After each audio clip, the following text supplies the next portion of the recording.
hasil kajian kitab nasab yang sifatnya dzonni, kemudian juga ada fakta hasil kajian ilmu genetika DNA yang hasilnya itu qat'i, bahwa para Habib Ba'alawi dari Yaman itu terbukti bukan dzurriyyat Nabi, bukan keturunan Rasulullah Muhammad SAW, tidak bisa dibantah lagi. Dan bahwa selama ini mereka mendeklarasikan diri sebagai dzurriyyat Nabi, artinya itu mereka telah masuk kategori man ghashana falaysa minna, siapa yang menipu membohongi kita maka itu bukan golongan kita, sebagaimana sabda Rasulullah itu. Karena itu saya bikin pernyataan dan saya bikin tindakan, dimulai dari di depan pintu gerbang pesantren saya ada tulisan pemulung dan Habib dilarang masuk, dan saya tidak akan pernah menghadiri majelis apapun tanpa terkecuali apakah majelis zikir, apakah majelis haul, apakah majelis yang lain, majelis maulid, kalau di situ ada Habib Ba'alawi yang ikut datang, ikut hadir, kecuali si Habib yang datang, yang hadir itu sudah menyatakan diri di depan publik sebagai bukan keturunan Rasulullah Muhammad SAW. Selagi itu tidak dilakukan, saya tidak akan pernah mau menghadiri majelis apapun yang di situ ada Habib. Dan saya juga tidak akan pernah menziarahi makam siapapun dari para Habib. Karena ada fakta baru seperti ini. Kemudian, kenapa begitu? Karena saya tidak mau menjadi bagian dari orang yang ghashana, orang yang menipu umat Rasulullah. Saya tidak mau menjadi bagian itu. Naudzubillah min dzalik.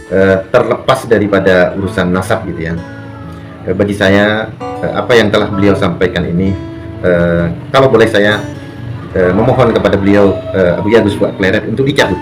Kenapa begitu? Karena ini tentu akan mengganggu silaturahim antar sesama umat Rasulullah Shallallahu Alaihi Wasallam, memutus silaturahim ukhuwah Islamiyah.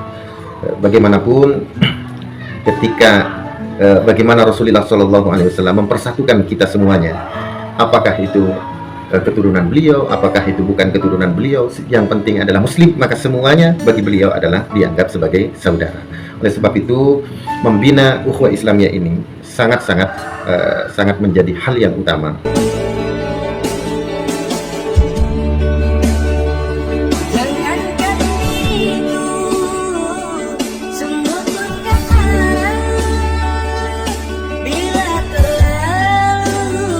Assalamualaikum warahmatullahi wabarakatuh. Bismillahirrahmanirrahim. Allahumma sholli ala sayyidina Muhammadin wa ala alihi wa sahbihi ajma'in, amma ba'du. Ja'alanallahu wa iyyakum min ahlil khair was sa'ada fid din wad dunya wal akhirah. Wa aslahallahu bala ummati Muhammadin sallallahu alaihi wasallam fi sairil alam, khassatan fi Palestin wa ghairiha. Amin Allahumma amin. Saya salut kepada Kiai Hanan karena di tengah polemik seperti ini beliau menyampaikan sikap yang sangat bijaksana, ya, nasihat atau wasiat yang baik kepada Gus Fuad. Wasiat yang baik di situ ada dua. Yang pertama, berwasiat dengan kebaikan, yaitu jangan memutus silaturahmi dengan siapapun selama mereka masih orang Islam, terlepas nasabnya bersambung atau tidak. Yang kedua, kalau nggak salah Ki Hanan itu juga menjelaskan mungkin ada latar belakang dari sikap Gus Fuad itu karena pernah dipersekusi, sehingga kata Ki Hanan, seandainya Ki Hanan yang mengalami apa yang dialami oleh Gus Fuad mungkin memiliki sikap yang sama, bahkan mungkin bisa lebih. Tetapi tetap saja Ki Hanan itu menekankan agar bersabar. Setidaknya ini sesuai dengan firman Allah dalam Al-Quran, wa tawasau bil haqqi wa tawasau bis sabri. Jadi saling berwasiat dengan wasiat yang benar. Artinya kalau ada yang salah kita ingatkan, itu kan juga wasiat namanya. Begitu juga kalau misalnya kita sudah tahu orang ini ditimpa sesuatu yang sulit, maka diwasiatkan untuk bersabar. Bersabar itu bukan hanya kita ditimpa musibah lalu kita menerima, bukan. Termasuk ketika mungkin misalnya kita dizolimi, ya kita tetap bisa bersikap dengan baik dan benar. Itu apresiasi saya kepada Kiai Hanan ya. Beliau ini jarang sekali sudah bicara masalah nasab, dan itu pun tidak bicara masalah nasab, tetapi masih dalam rangka ukhuwah Islamiyah. Dan kalau tidak salah Ki Hanan itu ini ya, dukungannya orang Madura mungkin ya. Kalau saya enggak ya, saya ini pakai kaosnya aja ya, karena enggak dapat kaosnya Amin dan kaosnya Prabowo ya. Kalau ada saya pakai aja ya. Saya suka pakai kaos hitam saja yang kerahnya begini ya. Kemudian kalau untuk Gus Fuad sendiri, itu saya anggap sebagai ijtihad beliau ya. Ijtihad itu artinya pilihan sikap. Karena Gus Fuad ini yakin sekali kalau Ba'alawi itu bukan dzurriyyah Nabi, yang pertama. Karena dalilnya sudah jelas secara dhonni, ada kitabnya nggak ketemu. terputus riwayatnya atau apa. Secara qot'i DNA. Ya walaupun dari Ba'alawi berapa yang dites lalu dianggap semuanya itulah sudah urusannya. Mungkin beliau sudah mendapatkan pemaparan yang lengkap dari Pak Dr. Sugeng atau siapa gitu ya, sehingga Ba'alawi ini secara DNA mustahil, dan mendapatkan penjelasan yang konkret dari Kiai Haji Imaduddin kalau bahwa dari perkitaban juga sudah terputus. Jadi ini bisa menjadi sebagai salah satu efek dari mengikuti kajian Kiai Haji Imaduddin dan mengikuti kajian DNA-nya Dr. Sugeng. Akhirnya Kiai Haji Imaduddin, Gus Fuad ini membuat manifesto keagamaan ya, bahwasanya mereka itu Ba'alawi itu masuk kepada manogosyana, sehingga hukumnya bagi mereka adalah laisa minnah. Jadi tidak dianggap sebagai kelompoknya Rasulullah karena dianggap menipu. Ya kalau setahu saya sebetulnya saya tidak mengkritik lah, ya silahkan ya. Ya manogosyana itu adalah orang yang sengaja menipu, karena kalau tidak salah itu ada orang yang berdagang lalu dagangannya itu yang jelek dengan yang buruk itu seperti mau disarukan ya, mau dicampurkan, bukan sarukan ya. Artinya mau mengelabui orang, artinya dia sengaja ingin menipu. Ini namanya menipu itu sengaja. Sengaja ini berarti kita sudah tahu ini kebohongan, kita sudah tahu ini kedustaan, tetapi kita ingin tampilkan bukan seperti aslinya. Makanya disebut menipu. Itu ghosyana ya. Berbeda dengan orang yang misalnya tidak tahu. Ada orang sebetulnya orang bapaknya mungkin sudah datang, tapi dia tidak tahu kalau bapaknya sudah datang, sehingga ketika ditanya dia ngotot tidak datang. Setahu saya tidak datang. Bisa saja dia juga keliru. Artinya seperti orang yang menipu, tetapi kan dia tidak tahu.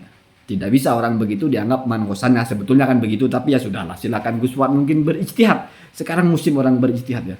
Jadi silahkan ya. Jadi dipikirnya mungkin Ba'alawi itu semuanya sudah tahu mereka palsu, tapi mereka masih mengaku-ngaku, sehingga masuknya kepada menipu. Ya silahkan ya, silahkan ya, tidak perlu dibantah itu ya. Saya kira apa-apa itu kadang-kadang memang tidak perlu dibantah ya, silahkan begitu ya. Saya cuma mempertegas saja ya apa yang dimaksud Gus Fuad dengan manogosyana dan sebagainya. Jadi ya silahkan lah ya, masing-masing saja.